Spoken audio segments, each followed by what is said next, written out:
Menteri Kehutanan mencabut 22 perizinan berusaha pemanfaatan hutan atau PBPH di sejumlah wilayah, termasuk di Sumatera. Sementara Satuan Tugas Penertiban Kawasan Hutan atau Satgas PKH tengah memproses satu perusahaan PT TBS terkait pembalakan liar yang menyebabkan banjir Sumatera. Apakah langkah ini sudah cukup untuk mencegah bencana serupa tidak terjadi lagi?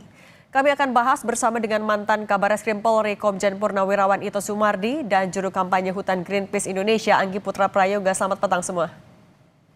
Selamat petang, Mbak Selamat Citra. petang. Mas Anggi, kita berangkat dulu dari pernyataan terbaru dari Presiden Prabowo. Dia bilang kalau Menhub jangan takut, kalau perlu bantuan untuk menindak perusahaan di Sumatera dan Aceh, minta saja backup ke Polri, TNI, Kementerian dan juga lembaga. Anda yakin nggak pernyataan Prabowo ini bisa menjamin kalau kasus penindakan perusahaan atau korporasi di Sumatera dan Aceh akan bisa selesai? Ya, seharusnya juga memang multi door enforcement itu penting memang ya, tapi memang kredibilitas penilaian publik juga itu banyak dipertanyakan. Karena memang kerusakan hutan yang terjadi itu berdasarkan izin-izin yang dikeluarkan oleh Kementerian Kehutanan sendiri.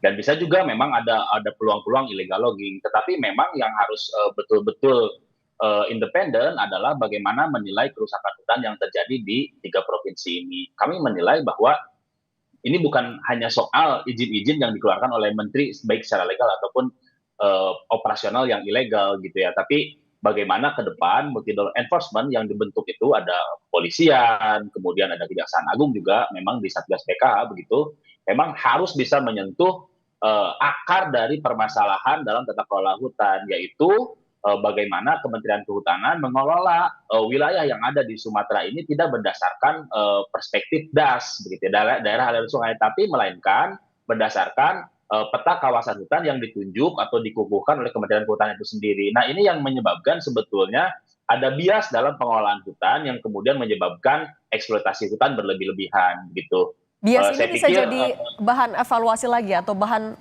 investigasi lagi? ya, ya betul. Dalam konteks ini memang harus ada perubahan kebijakan yang secara total atau secara menyeluruh begitu dalam implementasi pengelolaan hutan di Indonesia. Kalau memang ini adalah bagian dari respon begitu ya, kemudian dibentuk Satgas PKH, kemudian menanggulangi bencana, itu tidak cukup karena bisa terjadi di regional-regional lain seperti di Kalimantan, di Sumatera, di Papua maksud saya, dan di Sulawesi begitu. Jadi saya pikir kalau memang mau memberantas kejahatan kehutanan itu memang harus berubah regulasi kehutanan ini secara total. Oke. Oke, itu regulasi. Kalau Pak Ito, bagaimana seharusnya Kapolri bisa menerjemahkan jaminan tadi, instruksi Presiden tadi, agar pengusutannya bisa tuntas dan cepat? Ya, ini kan sekarang sudah dibentuk Satgas PKH ya, Mbak. Berarti di sini pelaksanaannya adalah mencangkup aparat penegak hukum yang sifatnya adalah lintas instansi ya, baik kejaksaan maupun pengadilan ya, Mahkamah Agung.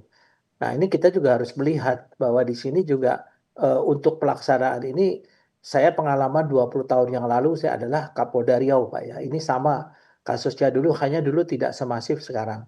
Nah, sekarang kan kalau kita lihat apa yang terjadi, saya lihat bahwa yang dilakukan oleh teman-teman Bareskrim itu kan melakukan penelusuran ya dari hilir ke hulu. Nah, hulunya ini kan adalah ada yang namanya perusahaan memiliki izin, tapi ada juga dari pembalak liar.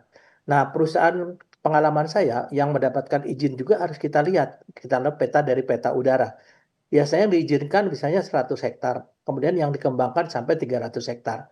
Yang penting mereka merasa sudah punya izin. Ini harus dilihat ya. Kita tidak bisa melihat dari bawah ya Mbak Cindy ya. Kita harus melihat dari peta sekarang kan sudah ada drone, udah ada peralatan lain yang bisa kita lihat ya. Kemudian juga kan perizinan itu kalau nggak salah itu kan kalau memang lebih dari cakupan hutan yang tinggal 30% itu tidak boleh keluar izin lagi. Kita lihat sekarang kan kenyataannya bagaimana. Kalau itu misalnya terjadi, maka tentunya yang akan dimintakan pertanggung jawab adalah kementerian yang memberikan izin. Nah, tentunya ini ada dua pihak ya. Dari para pelaku perusahaan itu juga dari para pemberi izin. Berarti Jadi Satgas pemberi izin PKH kan juga juga harus tidak. bergerak ke kementerian tersebut maksudnya Pak Ito? Betul, betul. Saya juga sudah koordinasi dengan Bapak Kabarekrim ya. Karena kebetulan saya di Penasihat Ahli Kapolri, pengalaman saya dulu menangani Satgas penanganan ini. Kemudian juga moratorium ya. Moratorium itu juga harus kita kawal, Mbak. Karena pengalaman saya moratorium itu juga pada akhirnya juga setelah orang lupa kembali lagi dikeluarkan lagi perizinan sehingga untuk moratorium ini betul-betul harus bisa sampai dengan hutan itu tumbuh kembali. Karena kalau tidak, tentunya alih fungsi hutan ini yang paling sering ya Mbak ya dilakukan untuk kepentingan tanaman sawit ataupun pertambangan ya. Jadi saya kira ini juga memang harus dikawal. Ini kan ada teman-teman dari Greenpeace ya, ada teman-teman dari Cikalahari kalau yang namanya di Riau, ada teman-teman dari para pemerhati ya kerusakan lingkungan.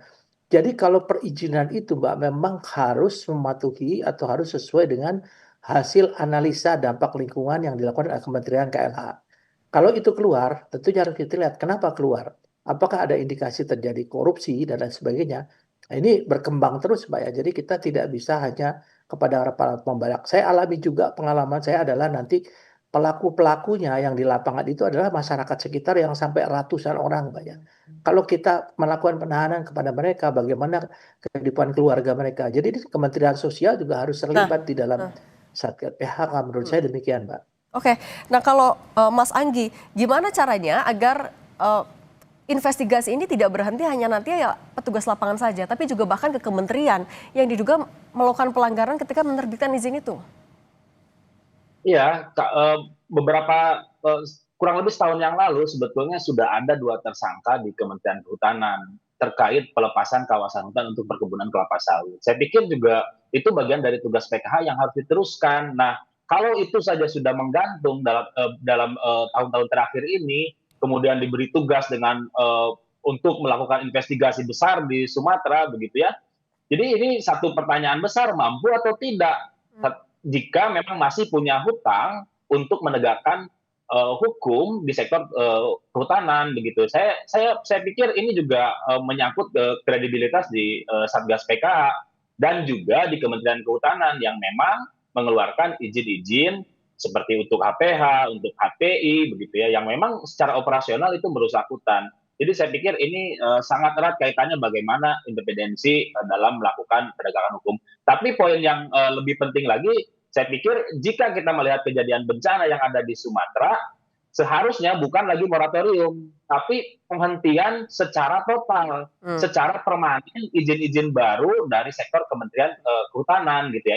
Ini sangat penting. Moratorium itu sangat banyak catatannya dari masyarakat sipil terkait ada permainan di sana begitu ya. Jadi saya pikir yang paling terbaik adalah penghentian izin secara total dan permanen dari Kementerian Kehutanan untuk perusahaan-perusahaan seperti HPH dan HTI yang merusak hutan di Indonesia. Oke, soal independensi tadi, Pak Ito, bagaimana Anda bisa menjamin juga Polri punya independensi itu dan bagaimana sebenarnya koordinasi dengan Satgas PKH agar tidak saling tumpang tindih tugasnya, tapi ya goals-nya tetap tercapai? Ya, kalau sudah dalam bentuk satuan tugas, Mbak, berarti ini adalah satuan tugas adalah istilahnya tugas yang kolaboratif ya. Masing-masing mengawasi dan itu seperti mekanismenya itu tidak hanya terbatas kepada Polri. Polri pun juga dulu saya kerjasama dengan dulu di Kementerian Kehutanan itu mereka punya namanya Satgas Unit Reaksi Cepat ya, tim reaksi cepatnya dari Polisi Kehutanan ya, saya masih ingat betul.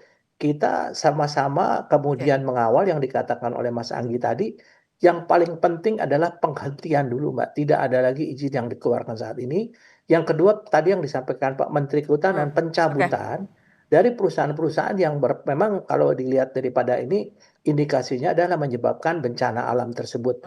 Kalau ini tidak dilakukan tahap awal, saya kira sulit. Nah baru penegakan hukumnya. Jadi secara simultan pencabutan, kemudian juga penghentian dan juga penegakan hukum dilakukan bersama-sama. Oke, Demikian, pencabutan kemudian juga baru diusut biar clear semuanya ya Pak Ito. Terima kasih Komjen Pol Purnawirawan Ito Sumardi, mantan Kabaris Krim Polri, dan Mas Anggi Putra Prayoga, juru kampanye Hutan Greenpeace. Terima kasih sudah berbagi bersama kami. Baik, terima kasih.